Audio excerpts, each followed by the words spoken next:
오늘 함께 나누실 말씀 빌립보서 2장입니다. 빌립보서 2장 6절에서 8절입니다. 6절, 7절, 8절 세 절을 우리 함께 한 목소리로 읽겠습니다. 그는 근본 하나님의 본체시나 하나님과 동등됨을 취할 것으로 여기지 아니하시고 오히려 자기를 비워 종의 형체를 가지사 사람들과 같이 되셨고 사람의 모양으로 나타나사 자기를 낮추시고 죽기까지 복종하셨으니 곧 십자가에 죽으십니다. 아멘. 한 번 더 기도하겠습니다. 예수님, 오늘 우리에게 귀한 기회를 주신 주님을 찬양합니다. 오늘 또 저를 세워주셨습니다. 정말 하나님 앞에 죄송하고 또 두렵고 떨립니다. 왜냐하면 저는 죄인이고 너무 연약한 종이기 때문입니다. 그러나 하나님께서 전하라고 세워주셨기에 그저 순종하고 말씀을 전합니다. 성령께서 저에게 임하사 종의 전 존재를 불러 태워주시고 특별히 종의 입술을 정하게 하사 하나님의 말씀이 온전하게 선포되게 하여 주옵소서. 감사드리고 예수 이름으로 기도합니다. 아멘. 네, 오늘 함께 공독하신 말씀으로 어떤 구세주를 경배하는가 이런 제목으로 함께 은혜를 나누겠습니다. 여러분, 성탄절이면 떠오르는 사람들이 있고 그들과 관련된 이야기들이 있습니다. 마리아와 요셉의 정원과 관련된 이야기들, 그리고 나사렛에서 사는 그들이 베들레헴에 가서 가축 우리에서 아기 예수를 낳게 된 이야기, 천사가 전해준 메시지를 듣고 아기 예수께 찾아가서 경배하는 목자들의 이야기, 그리고 멀리 동방에서부터 아기 예수께 경배하기 위해서 달려온 박사들의 이야기가 있습니다. 근데 여러분, 이 성탄의 이야기는 그게 전부가 아니죠. 예수님의 탄생 이야기는 헤롯과 관련된 이야기도 있습니다. 그는 박사들로부터 유대인의 왕으로 나신이라는 말을 듣고 위협을 느낀 나머지 아기 예수를 죽이기 위해서 자기로서는 유대인의 왕, 자기 왕권을 위협하는 존재를 없애겠다는 거죠. 그 아기 예수를 죽이자고 베들레헴 인근의 2살 아래의 모든 아기들을 몰살시키는 참혹한 살육의 이야기도 이 성탄 이야기에 있습니다. 물론 하나님은 요셉과 마리아로 하여금 아기 예수를 데리고 애굽으로 피신하라고 꿈에 지시를 하셨죠. 그래서 그들은 아기를 잃지 않았지만 여러분, 억울하게 아기들 잃고 통곡한 어머니들의 가슴 아픈 이야기들도 있습니다. 성탄절은 이 모든 이야기들을 함께 떠올려야 하는 그런 날이에요. 함께 이 모든 이야기들을 함께 생각해야 되는 날이라고요. 아니, 여러분, 메시아가 탄생하신 이 귀한 날에 왜 이런 고통스러운 사건들이 일어난 것일까요? 저는 제일 기가 막히게 억울하게 자기 자식들을 참 잃어버린 엄마들의 고통이에요. 슬픔이에요. 성탄절에 왜 이런 참혹한 이런 사건들이 일어나냐고요. 이 모든 이야기들은 인간적인 관점으로서는 도무지 이해할 수 없습니다. 또 한 가지 이해하기 힘든 것은 뭐냐면 천사의 지시를 받은 몇 사람의 목자들이 찾아가서 경배를 했고요. 그 다음에 동방에서 박사들이 찾아와서 아기 예수께 경배를 드린 거예요. 여러분, 그렇지만 대다수의 사람들은 구세주가 나신 것을 전혀 감지하지 못했어요. 왜냐하면 너무나 평범하게, 너무나 조용하게 그렇게 오셨기 때문에 그래요. 여러분, 이해가 안 돼요. 메시아를 보내시는데 왜 그렇게 무슨 죄를 져가지고요, 무슨 잘못을 해가지고 뭐 숨어 들어오는 것처럼 왜 이렇게 하시나? 여러분, 이 주지사 한 사람만 떠도요, 수행원들이 붙고, 그 사전에 답사팀들이 와가지고 위협 요소가 없는 거 다 합니다. 지금 온 인류를 구원하실 메시아를 이 땅에 보내시는데 왜 이렇게 소수의 사람들에게만 알려주시고, 그것도요, 이 동방 박사들은 사실 자기들이 별을 연구하다가 이렇게 온 거지 무슨 하나님께서 그들에게 임하신 게 아니잖아요. 그렇지만 목자들은 정말 보잘것없는, 아무것도 내세울 것 없는 이 목자들이 뭐가 있다고요? 당시에 우리는 목자 하면 굉장히 목가적으로 이렇게 낭만적으로 보지만 아닙니다. 가장 하층민입니다. 많지도 않아요. 또 이들한테 이렇게 아기 예수의 탄생을 알리고 가서 경배하라고 합니까? 또 그들은 또 그대로 해요. 여러분, 이해하기 힘든 부분입니다. 왜 이해하기 힘들까요? 우리의 상식과 너무 안 맞아요. 우리가 평소에 가지고 있는 관점과 너무 안 맞아요. 하나님은 왜 알렉산더 대왕 같은 영웅의 모습이 아니라 누군가의 돌봄이 없이는 생존 자체가 불가능한 연약하게 짝이 없는 아기의 모습으로, 그것도 비천한 신분의 가정에서 태어나게 하시나요? 누가 그런 분들을, 생각을 해보세요. 누가 그런 분을 온 인류를 구원하실 메시아로 믿을 수 있겠어요? 사람들은 알렉산더 대왕 같은 영웅을 찾지, 초라하게 보잘것없이 태어난 아기를 구세주로 찾지 않습니다. 그런 의미에서 목자들과 박사들이 아기 예수께 찾아와서 경배를 했다고 하는 것은 사실은 기적이에요. 놀라운 일입니다. 자, 여러분은 어떻습니까? 한번 당시로 돌아가 보세요. 여러분들이 그때 거기 계셨다면,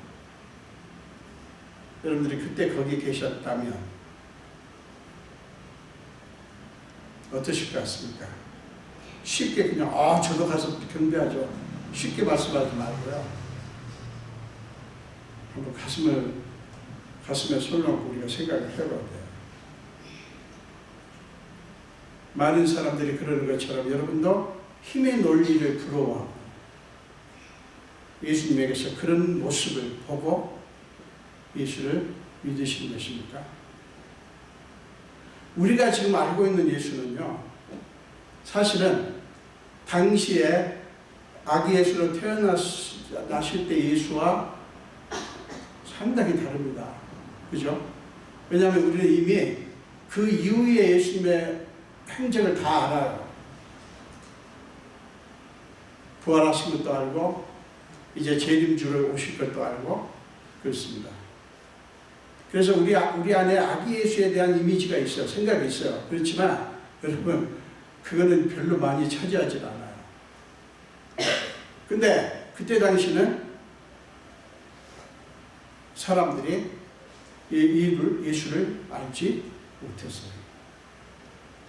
많은 분들이 예수를 믿으면서 예수에게서 어떤 모습을 보고 믿는지 압니까?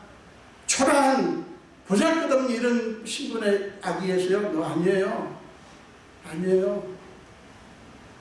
강력한, 정말 뭔가 많은 것들을 해주실 수 있는 능력의 하나님, 그런 분으로 알고 믿고 믿는 것입니다. 근데 우리가 생각해야 될 게 뭔지 아십니까? 주님이 어떻게 태어나셨는가? 그리고 무엇을 위해서 이 땅에 오셨는가?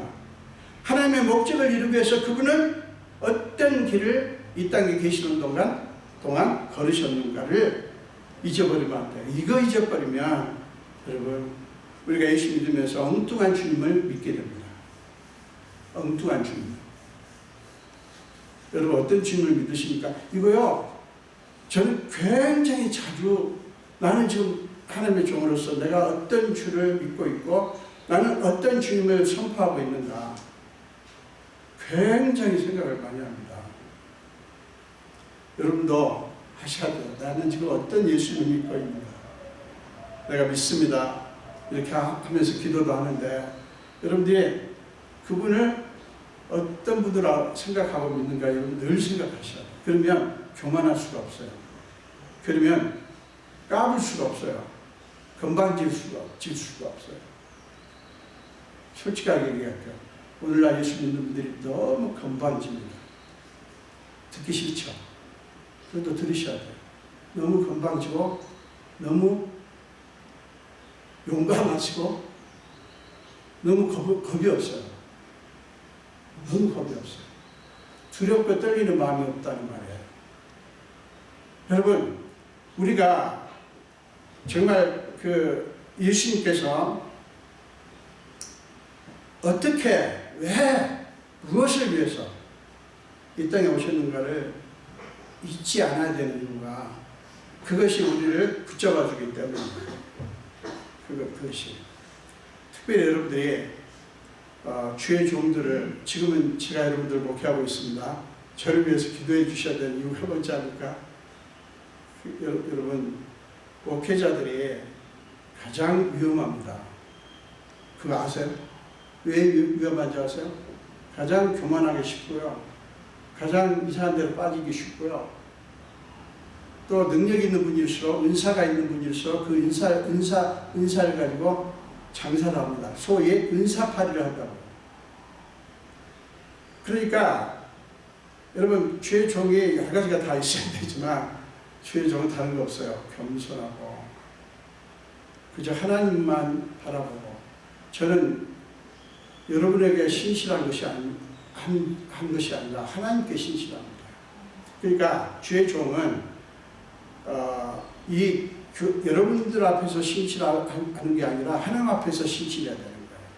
그래서 여러분들이 미우나 고우나 여러분들이 목회자를 위해서 기도를 많이 하셔야 됩니다. 꼭 저만이 아니에요. 앞으로 이 교회 다른 분들이, 다른 목사님이 오시면 또 그분을 위해서 여러분들이 정말 기도하셔야 돼요. 자, 힘과 권세, 권력과 재물, 유명함, 영광스러움 이것들을 바라면서 신앙생활을 하는 분들이 참 많습니다. 그런데 그 사람들이, 그분들이 믿는 구세주가 참으로 하나님이 보내신 메시아일까요? 그분들이 하나님이 보내신 메시아를 믿는 것일까요? 그들은 메시아라면 이런 분야에 해 라는 어떤 그 기준이 있어요. 메시아라면, 구세주라면 이런 분이어야 해 라는 잘못된 관점을 믿고 거기에 맞춰서 자기들이 만든 메시아를 믿는 사람들이 굉장히 많습니다. 그분들의 메시아는 하나님이 세상을 이처럼 사랑하셔서 보내신 독생자가 아닌 거예요. 여러분, 사람들이 왜 그렇게 힘을 과시하고 힘자랑을 할까요? 왜 그렇게 힘으로 자기 자신의 정당성이나 위세를 과시하려고 몸부림을 칠까요? 그리스도인들이? 여러분들이 만약에 어떤 주의 종을 본다 합시다. 주의 종을 보시면서 저분은 정말 능력의 종이야. 저분은 진짜 능력이 많으신 목사님이야. 저분은 정말 능력 있는 하나님의 종이야 라고 믿으신다면 여러분들이 믿는 그분의 능력은 어떤 능력을 말하는 것입니까? 여러분들이 믿는 그분의 그 종의 능력은 어떤 능력이냐고. 이걸 생각하시고 능력의 종이라고 해야지. 여러분 뻔합니다. 어떤 분을 능력의 종이라고 할 때 보면 여러분들이 뭘 보고 그러는지 제가 말씀 안 드려도 여러분 잘 아셔요. 자, 여러분이 어떤 교회를 저 교회는 참 좋은 교회야. 저 교회는 정말 능력 있는 교회야 라고 한다면 그것은 무엇을 의미하는 것입니까? 무엇을 의미하죠? 우리 부활의 교회가 좋은 교회입니까? 나쁜 교회입니까? 여러분들 좋은 교회라면 무엇 때문에 우리 부활의 교회가 좋은 교회고 그냥 그럭저럭 교회라면 무엇 때문입니까? 사람들이 많이 모이고 교회들이 많이 모이고 헌금도 많이 나오고 신문에 날 만큼 많은 사회 봉사도 하고 굉장히 많은 것들을 나타내면 그 교회는 참 좋은 교회다라고 합니다. 물론 저희 교회가 그런 교회입니다. 그러나 그것만 가지고 말할 수는 없어요. 우리 교회가 어떻게 되어야 할까요? 우리 부활교회가 어떻게 되어야 될까요? 그 부분에서 저는 여러분의 담임 목사로서 제가 생각하는 길이 있습니다. 근데 그 길이 여러분의 길과 같을까요? 다를까요? 목회자가 힘든 게요. 뭔지 아세요? 그 길이 다른 거예요. 그러니까 목사가 추구하는 바와 교인들이 추구하는 바가 다른 거예요. 그러면 그게 힘든 거예요. 여러분들이 저한테 무슨 맛있는 밥 사주고 선물을 주고, 여러분 목사에게 그거는 몰라요. 다른 분들은 모르겠는데 김충기 목사에게는 그거 하나도 감동되지 않습니다. 여러분들의 은혜를 받고 정말 내가 목사로서 정말 의미가 있구나, 존재 가치가 있구나 라고 믿어지면 힘이 불끈불끈 나요. 아무리 일이 많아도, 목사는 일이 없어서 편한 게 아니에요. 일이 없어야 편한 게 아니에요. 일이 많아도 같이 얼싸안고 같이 울고 같이 웃고 정말 고통을 함께 나누고 아픔도 함께 나누고 그 기도하고, 이게 목사의 양식, 저의 양식이에요. 김충기 목사의 양식이에요. 맛있는 것도 사주십시오, 때로. 그거 마다하지 않겠습니다만은 그게 주가 아니라고. 그래서 제가 부활의 교회가 이렇게 되면 정말 살아있는 교회가 된다.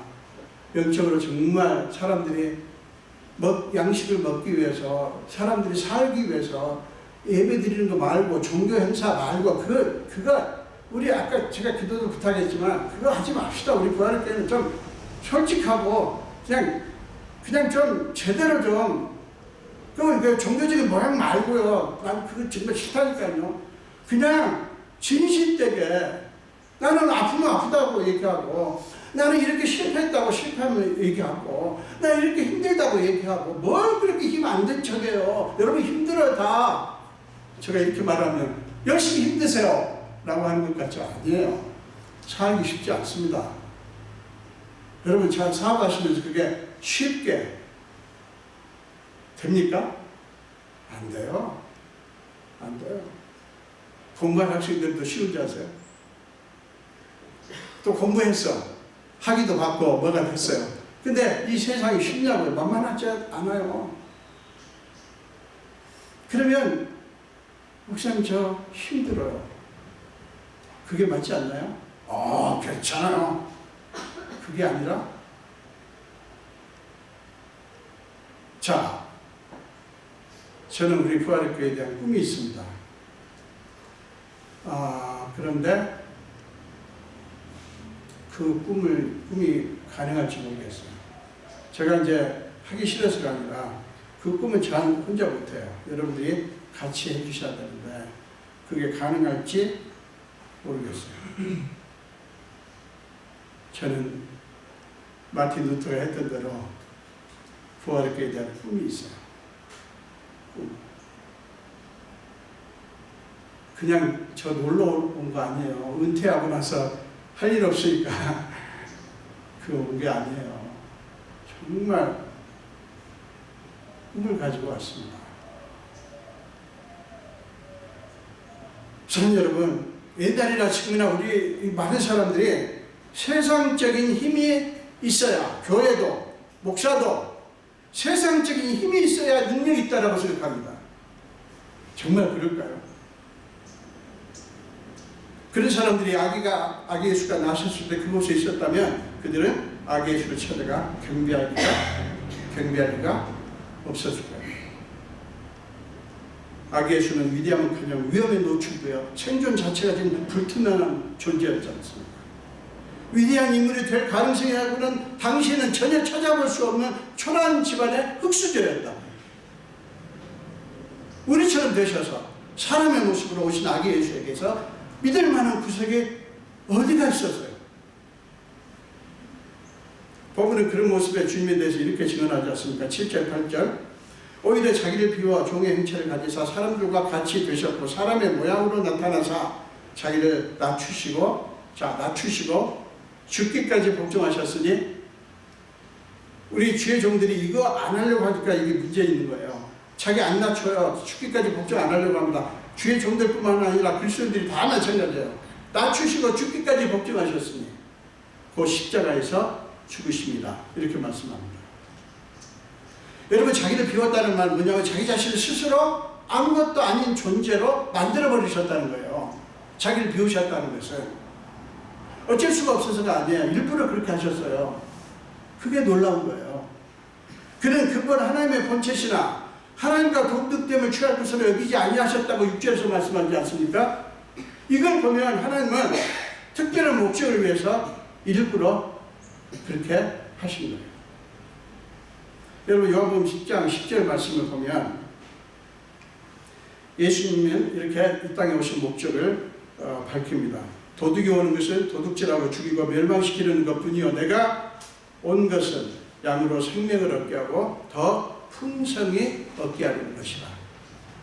그리고 예수님은 우리에게 생명을 얻게 하기 위해서 무엇을 하셨는가에 대해서 요한복음 10장 14절 15절 14절 15절 그리고 18절에서 이렇게 말씀합니다.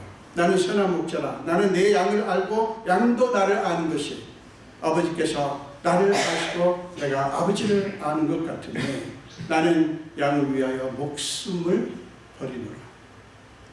이를 내게서 빼앗는 자가 있는 것이 아니라 내가 스스로 버리노라. 스스로 버리노라. 나는 버릴 권세도 있고 다시 얻을 권세도 있으니 이 계명은 내 아버지에게서 받았노라. 이렇게 말씀합니다. 사는 여러분 보십시오. 이 예수님의 말씀에서 사람들이 생각하는, 여러분들이 생각하는 힘의 원리가 보입니까? 예수님의 이 말씀에서 빌립보서 2장 6절, 7절, 8절 말씀에서 우리가 생각하는 힘의 원리가 있습니까? 보입니까? 아니에요. 그 말은 뭐냐면 예수 그리스도의 힘은 사람들이 흔히 생각하는 힘과 전혀 다른 힘이에요. 우리 그리스도인들이 생각하는 힘은 그리스도인이 추구해야 되는 힘은 세상에서 추구하는 힘과 달라야 된다고. 왜 그런데 교회들이 세상이 추구하는 힘을 내세우려고 애를 쓰냐고요. 예수님이 처음 사역을 시작하실 때 놀라운 기적을 많이 행하셨지 않습니까? 근데 그러니까 많은 사람들이 그를 따랐어요. 그리고 그의 제자가 되기를 원했습니다. 그런데 그가 십자가에 못 박힐 때 주님의 곁에는 예수님의 어머니 마리아를 비롯한 몇 사람들 뿐이었어요. 다 도망쳤어요. 예수님의 제자들에게 이렇게 묻습니다. 저는 그 질문이 너무 아려요. 너희도 떠날 거니? 너희도 떠날 거니? 제자들에게 다 군중들이 자기 버리고 떠나니까 예수님이 너희도 떠나겠냐? 묻습니다. 여러분 어떠십니까?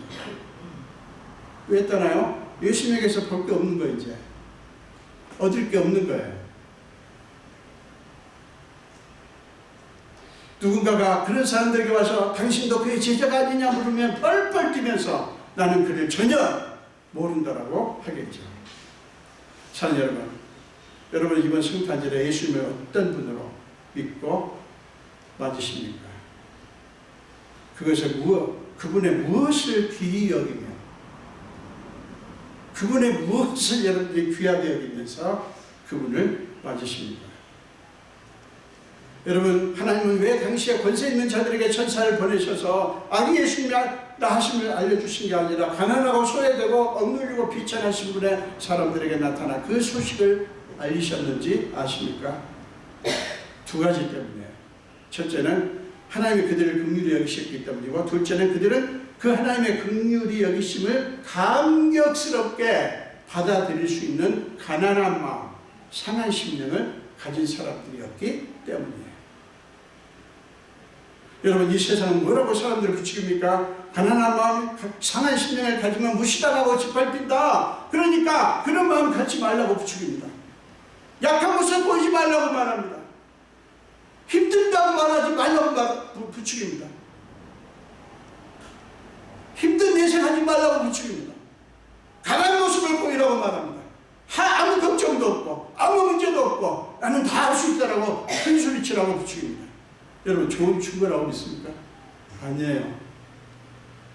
그런 충고에 사람들이 좋아하죠. 합니다. 그러지 마세요. 여러분. 그 속임수예요. 전혀 아니에요. 하나님의 은혜가 필요 없으시다면 그렇게 하십시오. 그렇지만 여러분이 참으로 하나님의 은혜를 원하신다면 그것은 가장 어리석은 모습이에요. 사랑하는 여러분, 그러지 마십시오. 하나님의 은혜보다 귀한 것은 없기 때문에 그래요. 하나님의 은혜를 잃으면 이 세상을 다 얻어도 얻은 게 아니에요. 여러분, 예수께서 사람들이 이해하기 힘든 그런 방식으로 이 세상에 오신 것은 하나님의 어떤 분이신지를 온전하게 나타내시고 하나님의 은혜를 보여주시기 위해서예요. 그렇게 안 나타나면 하나님이 어떤 분이신지를 보여줄 수가 없으니까. 여러분, 요한복음 1장 17절 18절을 보겠습니다. 요한복음 1장 17절 18절입니다. 율법은 모세로 말미암아 주어진 것이요 은혜와 진리는 예수 그리스도로 말미암아 온 것이다.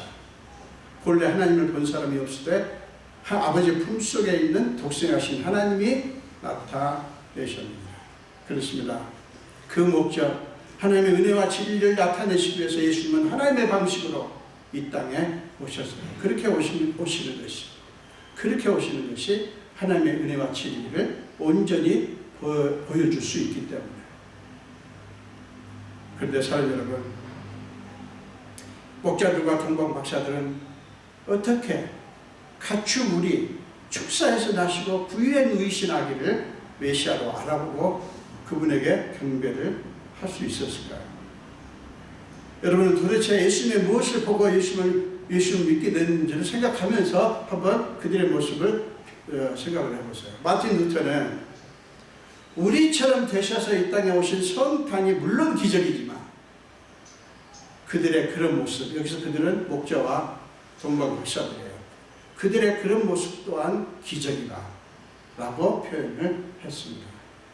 여러분, 목자들은 그들의 가난함이나 비천함에도 불구하고 자기들과 똑같이 비천한 모습으로 나신 아기 예수를 메시아로 알아보았어요. 이것이 쉬운 일 아닙니다. 여러분들보다 더 못한 처지로 오셨다고요. 그렇게 비천한 처지로 오셨어요. 그러면 사람들이 뭐랍니까? 에게게! 무슨 메시아가 쳤다고요? 에게게! 그러나 목자들 보세요.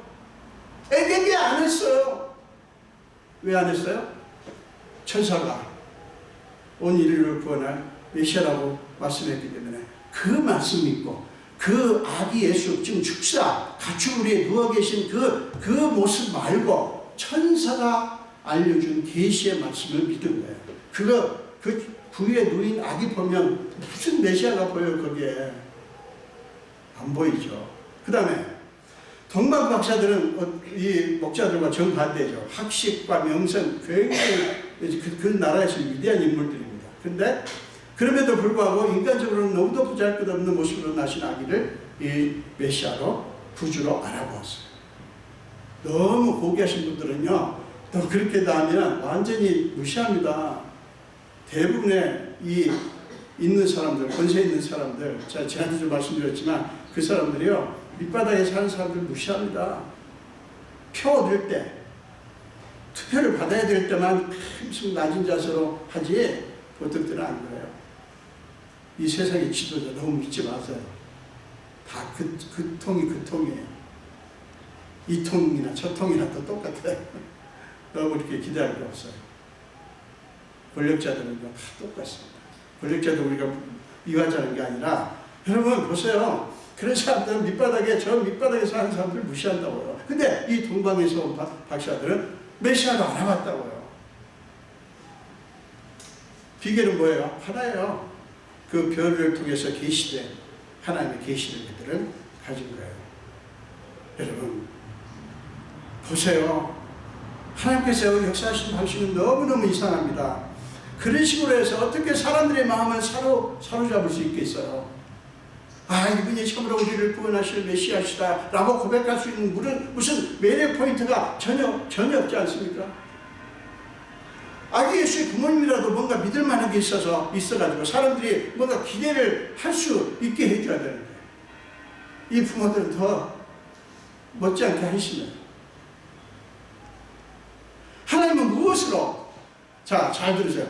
하나님은 무엇으로 사람들로 하여금 아기 예수를 메시아로 믿게 하실 작정이 있었을까요? 무엇으로? 여러분, 애굽의 왕자였던 모세를 생각해 보세요. 그는 젊고 애굽의 왕자라는 권세가 있었을 때, 왕이 계승자였죠. 그럴 때 자기 동족을 구원하고 싶었어요. 그렇지만 그의 계획은 여지없이 무너집니다. 그러다가 그의 나이 80세가 됐을 때야 하나님이 그를 부르셔서 이스라엘 백성들을 구원하게 하십니다. 도대체 왜 그렇게 하셨을까요? 모세는 이제 권세도 없고 백성들의 마음을 끌 수 있는 어떤 매력도 없잖아요. 지금 늙은이에요. 제가 지금 73세인데 내년 1월 달에 이거 대단합니다. 80세 되면 훨씬 늙을 거예요. 제가 뭘 바랄 게 있어요? 뭘 바랄 게. 근데 이제서야 이 모세를 부르십니다. 하나님이. 여러분, 왜 그런 모세가 인간의 힘이 다 빠진, 이빨 빠진 그를 부르셨을까요? 여기에 놀라운 하나님의 비밀이 있습니다. 하나님께는 계획이 있었던 거예요. 모세의 계획과 전혀 다른 하나님의 계획이 있었던 거예요. 여러분 잘 보십시오. 모세의 계획은 뭡니까? 모세의 계획의 특징이 뭐죠? 모세의 계획은 이 세상이 추구하는 인간의 힘을 드러내는 그런 계획입니다. 그러나 하나님의 계획은 뭐를 드러냅니까? 이 세상의 힘을 드러냅니까? 아니요. 하나님의 은혜를 드러내는 계획입니다. 하나님의 은혜, 세상의 힘이 아니라 하나님의 은혜, 이걸 드러내기 위한 계획이에요. 모세의 계획이 이루어지면 어떻게 될까요? 자, 모세의 계획이 이루어졌다고 합시다. 그러면 어떻게 될까요? 그의 모세의 인간적인 위대함이 드러나겠죠. 모세 너무 뛰어나.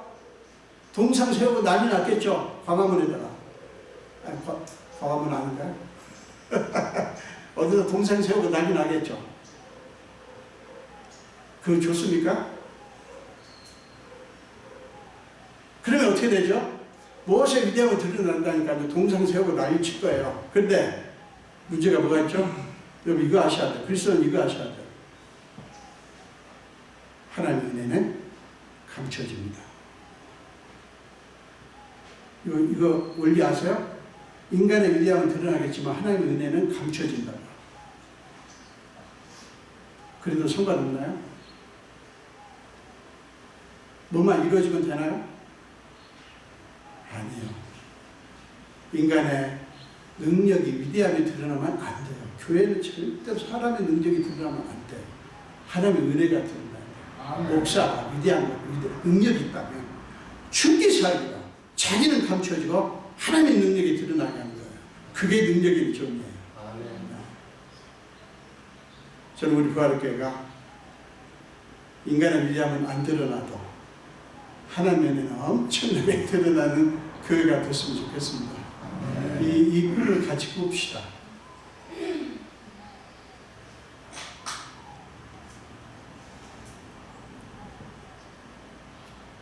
그렇기 때문에 하나님은 모세의 계획을 막으시고 하나님의 계획대로 하신 거예요. 사랑하는 여러분, 여러분의 계획은 거듭거듭 실패할 수 있습니다. 그렇지만 기억하십시오. 하나님의 계획은 영원하고 절대로 실패하지 않는다는 사실을 잊지 마시기 바랍니다. 많은 그리스도인들이 자신의 계획이 사라졌을 때 하나님의 계획도 함께 사라지는 것이라고 생각하고 불안해합니다. 여러분, 반대로 생각하십시오. 여러분의 계획이 막히고 여러분의 노력이 물거품이 될 때, 그때는 여러분에게 하나님의 능력이 임하고 하나님의 은혜가 드러날 수 있는 아주 좋은 기회입니다. 믿습니까? 아멘. 여러분들의 계획이 늘 망가지고 막히고 물거품 되고, 이거 원해서 제가 말씀드린 게 아니에요. 오해하지 마세요. 여러분들의 계획보다 하나님의 계획이 이루어지는 게 낫다 이 말이에요. 여러분, 그리스도는 이거 믿으셔야 돼. 이거.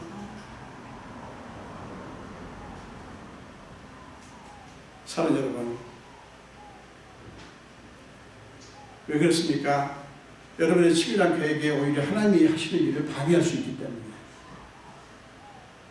계획을 치밀하게 세우는 것 자체가 문제가 있는 게 아니에요. 계획 세우지 말자는 게 아니에요. 문제는 뭐냐면 우리가 치밀하게 계획을 세우고 그 계획을 의지하는 게 문제예요. 우리의 치밀한 계획을 의지한다고 하는 것은 뭡니까? 모든 것이 우리가 생각한 대로, 우리가 계획 세운 대로, 우리가 작정한 대로 만사 오케이 모든 것이 문제없이 잘 될 거라고 믿는 거예요. 아니에요. 그렇게 믿으면 뭐를 안 합니까? 하나님 의지하는 거 안 합니다. 기도 안 해요. 하긴 하죠. 모양 내기로 하죠. 회의 시작할 때 회의 기도로 시작하겠습니다. 저는 그거 뭔가 편치가 않아요. 기도하고 시작하겠습니다. 근데 그 기도가 정말 오늘 이루어질 모든 이야기들, 모든 것들을 하나님께 정말 맡기고 기도하냐고요, 우리가. 저는 모양으로 하는 기도가 훨씬 많다고 생각해요. 그러면 회의 시작할 때 기도하지 말자, 그게 그 뜻이 아니에요. 사도 여러분, 우리 계획이 막혔을 때 하나님의 계획이 이루어지기 시작한다는 사실을 믿으시기 바랍니다. 여러분들의 뜻이, 여러분들이 원하는 대로 모든 것이 잘 되는 것만을 하나님의 축복이라고 착각하지 마시라는 말이에요. 참 여러분, 성탄절 때마다 우리가 꼭 기억해야 될 것은 뭐냐면 하나님이신 예수님이 자신을 비우셨다는 것, 즉 자신을 아무것도 아닌 존재로 만드셨다는 사실이에요. 그 말은 신성한 존재로서 자신의 모든 권리와 특권뿐만 아니라 자신의 신성 자체를 다 포기하셨다는 것을 의미합니다. 그래야 예수님은 스스로 보통의 우리보다 더 낮은 존재로 우리 삶에 들어오셨어요. 여러분, 정말 그분을 믿으십니까? 여러분 심령 속에 그 예수님이 계십니까? 아멘. 사랑하는 여러분, 보통 사람들보다 더 낮은 존재로 오신 주님이 여러분 심령 속에 있다면 여러분은 진실로 성탄을 맞으시는 거예요. 다른 예수 찾지 마십시오. 다른 예수 여러분 구하지 마십시오. 사람들과 똑같이, 저와 여러분과 똑같이 되시기 위해서 자신을 다 비우신 주님, 그분이 우리가 찾고 만나야 될 우리의 구세주십니다. 아멘. 하나님은 세상에 흠모하는 영웅의 모습이 아니라, 그 모습이 아니라 정말 우리와 똑같은 모습으로 이 땅에 오셨어요. 하나님이 우리에게 보내신 독생자는 우리 죄를 대속 제물이 되시기 위한 하나님의 제물이셨기 때문에 세상적인 영웅의 모습과는 거리가 먼 분입니다. 사랑하는 여러분, 이번 성탄절에 바로 그 예수님을 경배하시기 바랍니다. 여러분, 우리가 그렇게 하신 예수님을 경배한다고 하는 것은 주님이 나신 그 낮은 자리로 우리가 스스로 내려가는 것을 의미합니다. 여러분, 내려가실 의사가 있으십니까? 주님 나신 그 자리로 내려가서 납작 엎드릴 그런 생각이 있으십니까?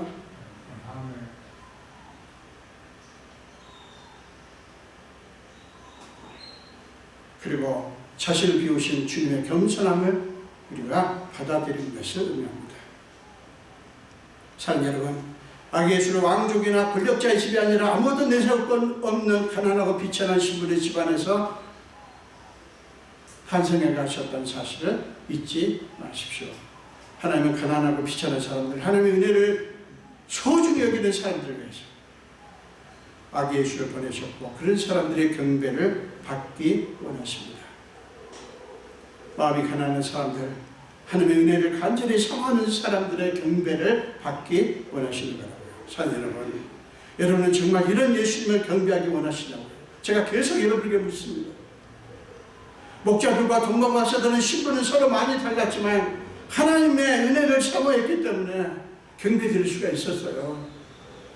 가난한 마음을 가졌기 때문에 산 여러분, 그 소원, 주님 없이는 살 수 없다는 갈급한 마음, 주님의 은혜만을 사모하는 목마른 심정으로 성탄절을 맞이하시기 바랍니다. 그래 여러분의 마음의 공간에 남아있는 교만과 분노와 미움과 쓴 마음은 사라지고 그 자리에 주님의 부드러움, 주님의 온유함, 주님의 겸손함으로 가득 채워지는 이번 성탄절이 되시기를 주님의 이름으로 간절히 축원합니다. 기도하겠습니다. 예수님 감사합니다. 오늘 주님이 탄생하신 귀한 성탄절 맞습니다. 우리가 예수를 믿으면서 참 많이 여러 번 성탄절을 맞았습니다. 우리는 어떻게 성탄절을 맞아야 되는지 압니다. 예수님께서 어떻게 오셨는지도 압니다.